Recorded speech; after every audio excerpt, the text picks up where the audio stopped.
comment tu vas? J'espère que tu vas bien. Comme tu peux le voir aujourd'hui, je suis accompagnée parce que je suis avec Camille. Je voulais vous faire plus de vidéos comme ça où je vous présente des photographes. Et en fait, du coup, je voulais vous présenter Camille parce que c'est une photographe que j'ai découvert sur Instagram qui fait des photos de produits. Mais elle va vous en parler mieux que moi. Et du coup, je voulais vous la présenter un peu parce que c'est un domaine que je fais un petit peu mais que je connais pas plus que ça. Donc, je préfère quand même que ce soit quelqu'un de calé dans le domaine qui vous en parle. Donc, je suis avec Camille qui va se présenter rapidement. Alors, vas-y Camille, dis-nous un petit peu qui tu es, qu'est-ce que tu fais et comment tu en es venue à faire de la photo. Déjà, merci pour cette petite interview. C'est cool, on avait déjà pu se rencontrer au salon de la photo, donc c'était une petite introduction. Alors, moi, je m'appelle Camille, mon nom d'artiste, Nouchka Studio. Je fais donc de la photo de produits et je suis plutôt spécialisée en cosmétique. Donc, j'habite à Paris, j'ai 28 ans et voilà. Et du coup, donc toi, tu es en spécialisée photo de produits. Dans le parcours que tu as eu, est-ce que tu avais commencé par autre chose et tu t'es redirigée ensuite vers le produit ou est-ce que c'était depuis toujours Ah oui, totalement. Je viens pas du tout de la photo déjà. Donc je viens à la base du domaine du design. J'ai fait mes études dans la communication, donc j'ai fait un BTS communication. Déjà dès la quatrième, je me suis rendu compte que voilà, je voulais aller dans la communication visuelle. Donc j'avais fait un stage avec ma tante dans le domaine du graphisme, donc elle était freelance, et donc là je me suis dit ok, c'est là où j'ai commencé à toucher à Photoshop, et je me suis dit ah mais c'est génial. Et la photo, ça fait super longtemps que j'en fais, depuis que je suis toute petite, donc je me suis plutôt formée en mode autodidacte. Ouais. Donc tu as fait un BTS communication, ce qui aide quand même beaucoup pour la photo. Est-ce que dans le BTS communication, il y avait un petit peu des cours en rapport avec la photo ou pas du tout? Non, pas du tout. En fait, j'ai vraiment gardé la photo, j'ai commencé par la photo de mariage, parce que je me suis dit, en fait, c'est génial, l'été, je peux gagner de l'argent avec la photo de mariage, je peux vraiment allier ma passion et en faire comme un job étudiant, en fait. Oui, c'est clair. Et c'était top, en plus, les conditions étaient géniales, je pouvais faire ça le week-end, donc en fait, j'ai vraiment commencé par la photo de mariage, mais à côté, je faisais vraiment mes études dans la communication. Je me suis spécialisée en même temps que la photo de mariage. Ouais, parce que je faisais ça le week-end. Ok. Donc ça marchait plutôt bien. Ah ouais, mais du coup, ça t'a bien formé sur les deux axes, quoi. Et sur la photo et sur la com. Ouais, voilà, c'est ça. C'est ça, c'était vraiment généraliste. Et en fait, après, je me suis spécialisée plutôt dans la com visuelle. Donc, je suis allée à l'ECV Digital. J'ai fait un master direction artistique. Et là, dedans, en fait, on avait des cours de photo par Pierre et Florent. Ah d'accord, ok. Tu connais? Ouais. Ok. Et oui, donc il nous a donné des cours en intervention externe dans le cadre de l'ECV. Donc ça, c'était vraiment super cool. C'était pas de la photo de produit, mais c'était de la photo studio. On a pu commencer à manipuler l'éclairage et s'amuser s'amuser avec. Donc tu as déjà bien, en tout cas au niveau de la direction artistique, tu as déjà appris beaucoup de choses déjà dans ton cursus. Oui. Et après, ce que tu t'es formé à ton compte, c'était ce qui était la photo de produit et les spécificités qu'il y a pour le produit, quoi. Oui, c'est ça. En fait, moi, je me suis lancée en 2018 en freelance, mais vraiment en tant que designer. Ouais. Donc là, c'est pareil, je faisais pas vraiment de photos. J'avais lâché la photo de mariage parce que ça me prenait pour le week-end. Et moi, j'ai compris que c'était un format qui me... Ouais. Il faut vouloir faire ça, quoi. C'est ça. Il faut que ça soit vraiment une passion. Ouais. Et c'est vrai que moi, ça s'est pas révélé comme une passion. Et donc, j'ai un peu laissé la photo de côté. Et à côté de ça, je faisais vraiment des photos de mes copines en créant des moods. Un peu style des photos de mode. Mais voilà. Quand même, tu créais un mood board et tout. C'était pas juste on part faire des photos. Il y avait un... Ouais, il y avait une réflexion sur le stylisme, sur tout ça. C'est plus que moi, hein. C'était déjà plus que moi. et ça, j'adorais, mais je savais pas trop comment vivre de ça. Et puis j'étais pas... je restais dans le design à ce moment-là. Ouais. Et en fait, après, je suis arrivée un petit peu par hasard dans le domaine de la photo de produit, parce que c'est mon frère qui a une entreprise, une marque Yoga Visage, et qui m'a demandé de faire ses photos de produits. Et donc, c'est comme ça que je suis arrivée dans la photo de beauté. Et c'est vrai qu'au début, j'ai fait ça parce que vraiment pour lui rendre service. Ouais. Et donc du coup, ça répond à ma question d'après, ton premier client, en fait, c'était ton frère du coup. C'était mon frère. En fait, parallèlement, j'ai eu une autre cliente aussi parce que Donc je voulais la photographier, elle. Parce que voilà, je trouvais qu'elle passait bien en photo. Elle vient de Pornichet, donc là où j'habite. D'accord. Et elle m'a dit moi je suis pas trop chaude que tu me photographies, est-ce que tu peux bien photographier plutôt mes objets? Donc elle a des cactus, elle a des. C'est son business, c'est son Voilà, activité. exactement. Bon. Non, mais j'ai des cactus chez moi, je vous dis ça parce que moi j'ai pas envie. Ok. ouais, non, elle vend des cactus personnalisables et des bougies, donc sa marque s'appelle Mrs. Nobody. Et du coup, elle m'a dit photographie mes produits. Et donc en fait, ça a commencé par un contrat récurrent avec elle. D'accord, trop cool. Ah ouais, c'était génial. C'est vrai qu'au début, j'y connaissais rien en fait. Ouais. Ça t'a stressé les premiers shoots du coup pour elle? Oui, elle est venue à la maison. C'est vrai que bon, j'étais avec des tout petits éclairages. C'était avec la lumière naturelle aussi. Ouais. Donc c'était vraiment la débrouille. J'avais pas de trépied. Oui, d'accord, ok. C'était pas très professionnel. Écoute, au départ. Tu l'as fait avec et c'est comme ça qu'il faut faire. Et donc du coup, au début, tu n'avais pas du tout de matériel spécialisé pour ça. Donc c'était lumière naturelle, ton appareil photo que tu avais à l'époque. Voilà, et c'est quoi dans le choix des premiers matos que tu as dû prendre pour la photo de produit? S'il y a quelqu'un qui aujourd'hui voudrait commencer, ce serait quoi les premiers trucs? Alors moi j'ai commencé avec une Godox SL60W. Okay. Et c'est vrai que c'est vraiment bien pour démarrer parce que déjà c'est pas très cher, par contre c'est de la lumière continue, donc c'est pas de la lumière flash. Donc l'avantage c'est que pour la vidéo c'est vraiment top. Ouais. Après voilà, ça n'a pas une énorme puissance non plus quand on devient plus professionnel, mais pour commencer c'est vraiment super. Moi j'ai commencé avec celle-ci et après je me suis équipée d'une deuxième Godox. D'accord, ok. Donc aujourd'hui t'en as deux. Aujourd'hui j'en ai deux, mais là je pense à changer pour passer sur du flash. D'accord, ok. Là, parce que du coup quand tu fais des shoots, tu fais et de la photo et de la vidéo pour les clients ou la vidéo c'est que pour toi? Pour le moment c'est que pour moi, mais c'est quelque chose que j'aimerais bien développer parce que c'est quelque chose que en fait en tant que photographe on va devoir y passer. Là on voit déjà sur Instagram c'est le format vidéo qui prime et pour nos clients c'est pareil, c'est la demande.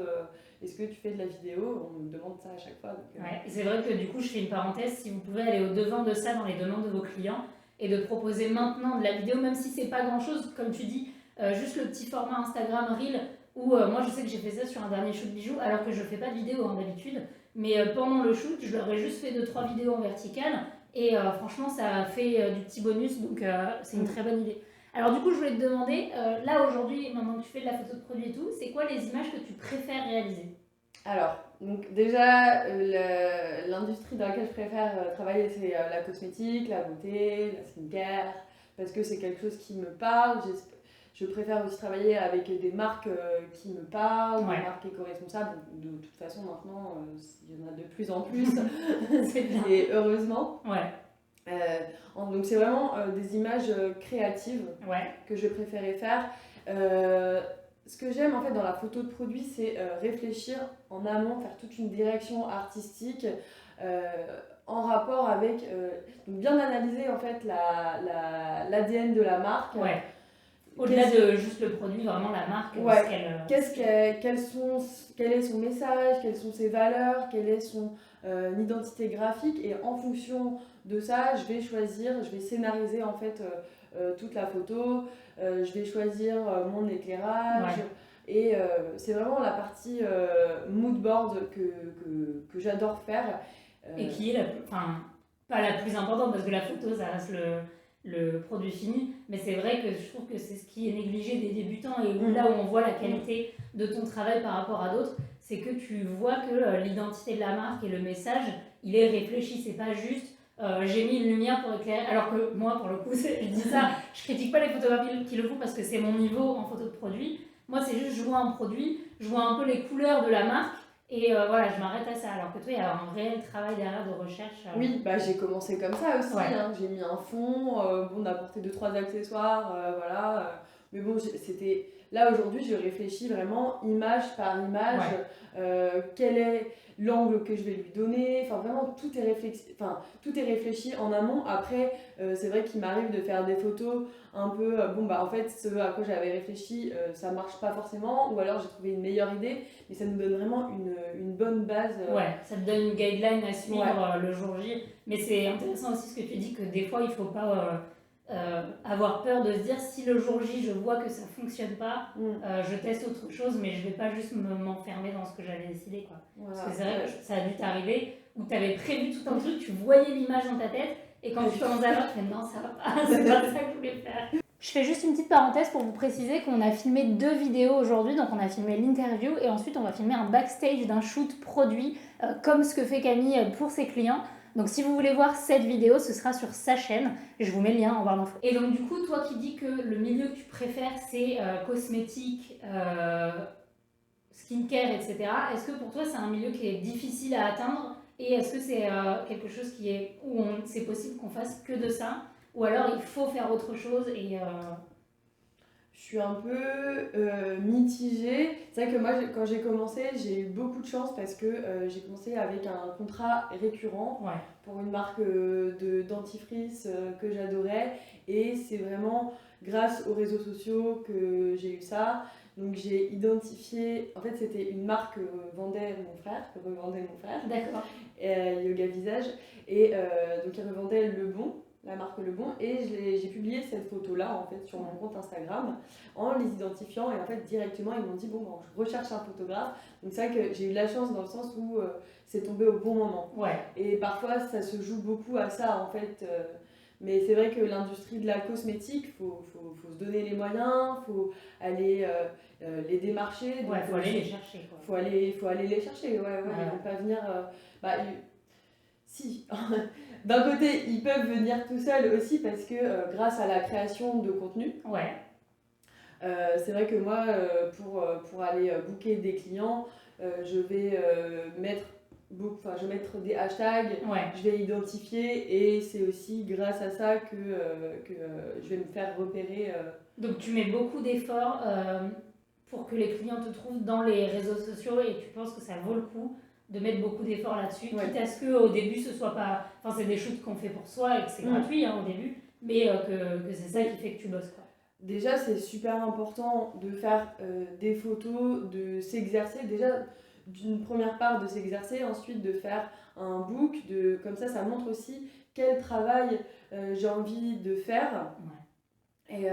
Et les gens vont te contacter parce que ils aiment ton style, parce qu'ils se reconnaissent en fait dans ton travail.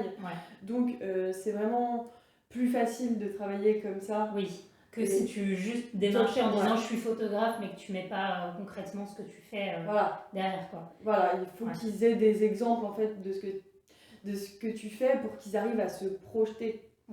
Et du coup aujourd'hui là tu arrives à vivre à 100% de l'activité de la photo. De produits. C'est vrai que j'ai eu de la chance en fait par ce contrat récurrent là, ça fait 2 ans que je suis dans le domaine, et j'ai directement eu des contrats récurrents, donc c'est cool. Non, mais ça m'a encouragée.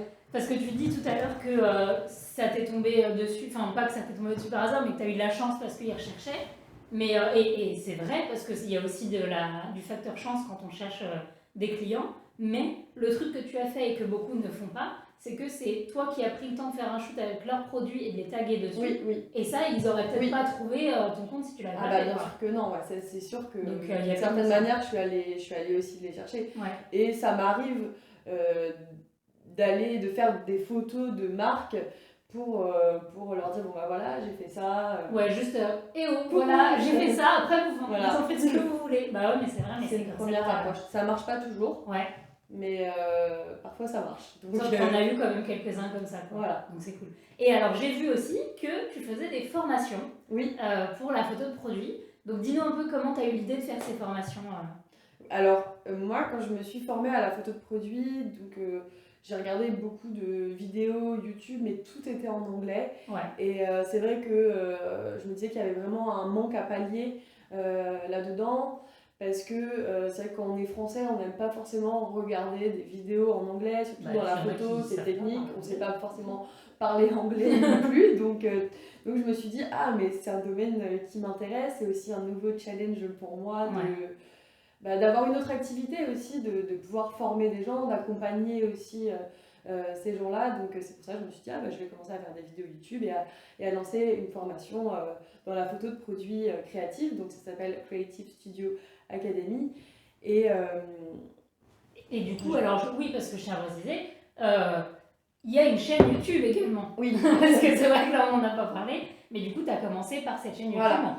Donc j'ai fait quelques petites vidéos, là je dois en avoir 3-4 et j'ai envie de l'alimenter plus, mais c'est vrai que là, ces 7 derniers mois, je les ai consacrés vraiment à faire ma formation. Ouais. Et là, ce que j'avais vraiment envie à travers ma formation, c'est de rendre accessible la photo studio et montrer que, en fait, c'est vrai que ça peut faire peur en fait. Au début, la photo de produit, ça peut vraiment faire peur. L'éclairage, le studio photo, on s'est dit, bah, en fait, comment je fais? On se dit qu'on a besoin de beaucoup de moyens, que c'est super compliqué à comprendre. Ouais. Donc c'est pour ça que je voulais faire un focus sur le matériel que j'avais, sur toute la partie vraiment créative, mood board, prise de vue, retouche photo. J'ai aussi fait un module sur le stop motion. D'accord, le stop motion, c'est les images animées.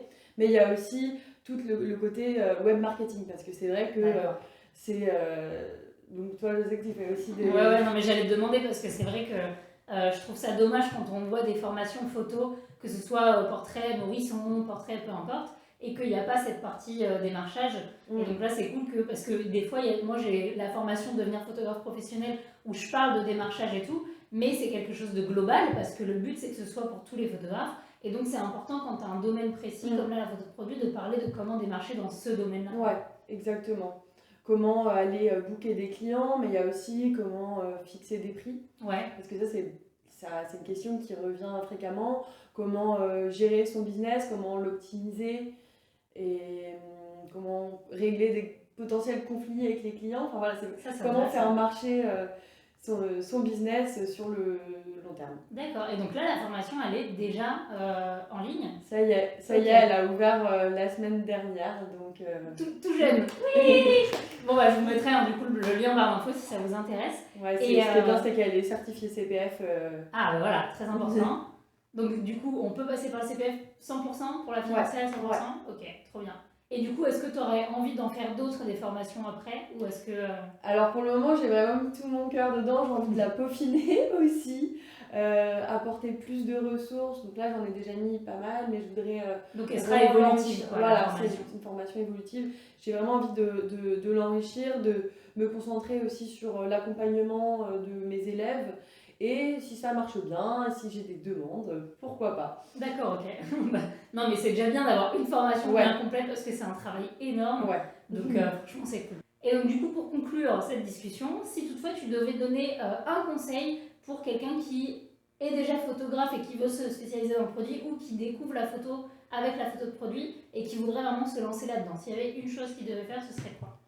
Tester. C'est vraiment tester et s'entraîner et s'améliorer et publier aussi. Ouais. Se montrer visible. Ça c'est bien, ça c'est important. C'est super visible.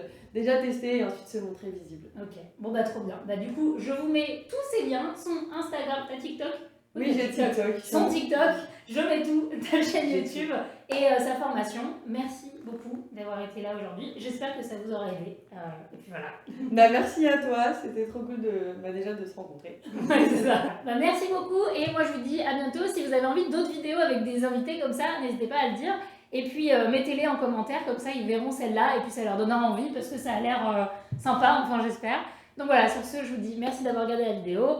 Abonnez-vous, mettez un pouce, tout ce qu'il faut et on se dit à la semaine prochaine. Ciao! Ciao!